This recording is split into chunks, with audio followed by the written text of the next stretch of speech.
Hola amigos, en esta ocasión vamos a hablar de nuevo un poco sobre el contexto de las antiderivadas. Para ello recordemos que una antiderivada, fíjense, una antiderivada f mayúscula de la función f minúscula en el intervalo i es aquella función que al derivarla con respecto a la variable de la cual depende, en este caso de x, pues me va a dar esta pequeña función f minúscula que también depende de x en ese intervalo. Vamos a ver un pequeño ejemplo. Dice, encuentre una antiderivada de la función f de x igual a 4x al cubo en menos infinito a infinito. Es decir, esta función vive en este dominio, ¿sales? Vive de menos infinito a infinito. Puede recibir valores en el eje de las abscisas negativos o bien positivos. Ahora, entonces, ¿cuál es una antiderivada de esta función? Pues es aquella función que al derivarla me va a permitir obtener esto, que es 4x al cubo. Pues entonces tenemos que una función que cumple con ello, es decir, una antiderivada de esta función sería x a la 4, es decir, x elevado a la 4. ¿Por qué? Porque si nosotros derivamos, pues este 4 multiplica al 1 que precede a la x, me quedaría 4x, y al 4 le quitamos un 1, y nos quedaría 3. Entonces, esta función f de x igual a x a la 4 es una antiderivada de f de x igual a 4x al cubo. Bien, ahora, si yo les pido la antiderivada general de 4x al cubo, pues podemos pensar que tiene la forma x a la 4 más una constante, donde la constante se puede tomar cualquier valor. ¿Por qué? Porque si nosotros derivamos f de x igual a x a la 4 más c, cuando estemos operando sobre c, cuando estemos derivando c con respecto a x, pues esto me va a dar 0. Cualquier valor que tenga la constante c siempre va a ser 0, por lo tanto, al derivar f siempre vamos a obtener esta función f minúscula. Y podemos decir que la antiderivada general de esta f minúscula tiene esta forma, x a la 4 más c. Ahora, por lo tanto, podemos decir que toda función tiene un conjunto de antiderivadas. Ese conjunto de antiderivadas se genera con los diferentes valores que puede tomarse, es decir, para diferentes valores de c, pues vamos a formar lo que es una familia que tiene pues varios miembros, y los miembros resultan de diferentes valores de la constante c. Podemos graficar algunos de estos miembros de antiderivadas.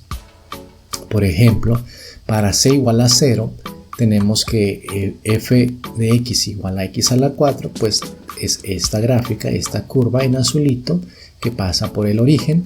Si c vale 1, pues tenemos esta curva en rojo.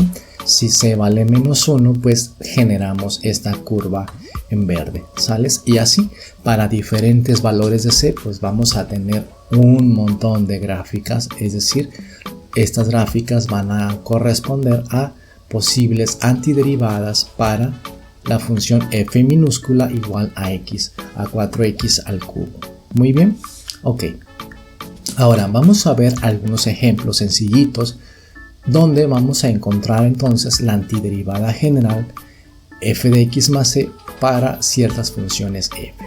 Por ejemplo, la antiderivada general de f de x igual a 5, pues es una función de esta manera, f de x igual a 5x más c. ¿Por qué? Porque si nosotros lo derivamos, pues la derivada de 5x con respecto a x, pues nos da precisamente el 5 que aparece aquí, y cuando derivamos la constante esto nos da 0. Por lo tanto, esta es la antiderivada general de esta función. Ahora, x menos 4. Pues la antiderivada general tiene la forma x al cuadrado entre 2 menos 4x más c. ¿Por qué? Porque si derivamos esto, pues este 2 multiplica al 1 que precede a la x, entonces se va con el 2 que está abajo, y al 2 le quitamos 1 y nos queda el primer término que es x.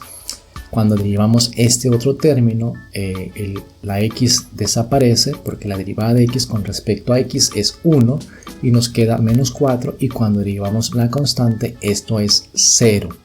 Entonces fíjense que va a ir apareciendo una especie de regla que vamos a ir más adelante, vamos a ir viendo más adelante, pero en el caso, fíjense, ¿cuál es la antiderivada general de x al cuadrado más pi? Pues yo observo que yo aquí tengo x a la 1 y aquí le puse 2 entre 2. Entonces puedo pensar que quizás aquí el primer término de la antiderivada sería f de x igual a x al cubo entre 3. ¿Ven? A este 2 le sumo un 1 y entonces me queda el exponente a la 3 y lo divido entre 3. A esta constante le pongo la x y más la constante de integración. Ahora tenemos una función un poquito más compleja. Tenemos raíz de x. Tenemos que pensar en una función que al derivarla nos dé raíz de x. Para ello, recordemos que raíz de x, esta raíz de x, estamos hablando de una raíz cuadrada. El 2 suele aparecer aquí entre en esta especie de v que se forma en el símbolo. Cuando son raíces cúbicas se deja explícitamente. Podemos tener raíz cúbica, raíz quinta, raíz de cualquier entero positivo. Pero en el caso de las raíces cuadradas es costumbre que no se utilizan, no se les pone explícitamente. Y esta raíz de x se puede expresar como x a la 1/2, donde el 1 de la fracción corresponde al exponente de x y el 2 corresponde a el tipo de raíz, que en este caso es raíz cuadrada. Entonces, si pensamos en eso, pues esto lo podríamos escribir como x a la 1/2.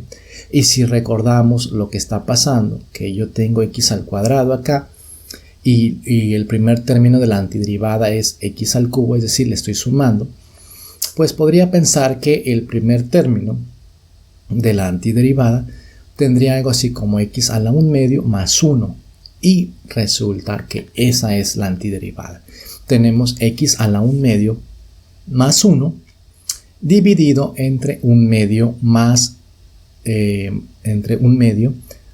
1, es decir, y pues le agregamos la constante c de, que más adelante vamos a ver que se le llama constante de integración, ¿sales? Y a partir de esta explicación, pues ya sabemos cuál es la razón de esa constante. Hay una interpretación geométrica que implica una familia de antiderivadas.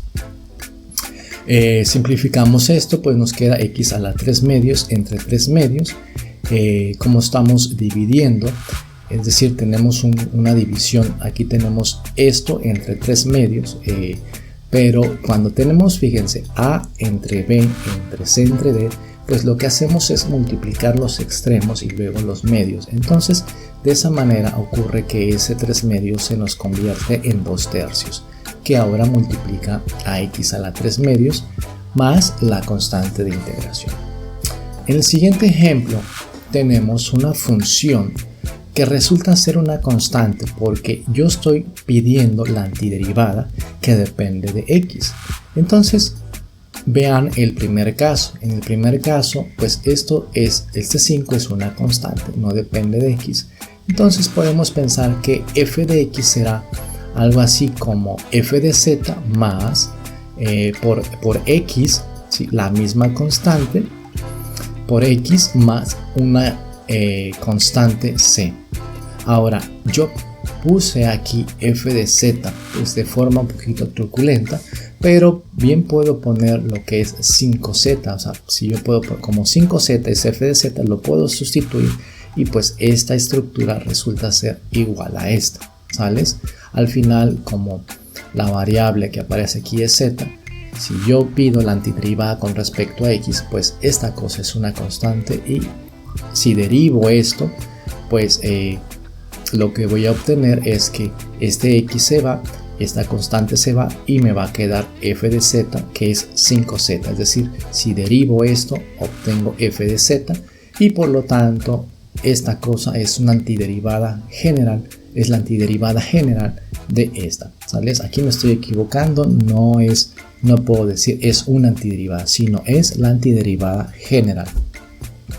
Muy bien, ahora finalmente f de x igual a 0. Pues recordemos que la derivada de una constante siempre es 0, entonces f de x igual a c tendrá que ser la antiderivada de f de x igual a 0. Como ven, aquí hay una serie, se observa que hay una especie de regla donde hay que sumarle más 1. Y finalmente esta regla pues la veremos más adelante, se conoce como la regla de la potencia.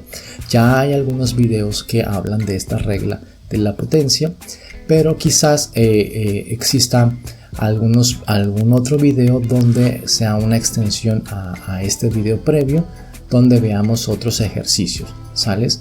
Bueno, hasta aquí vamos a dejar este video y nos vemos en uno próximo. Hasta luego.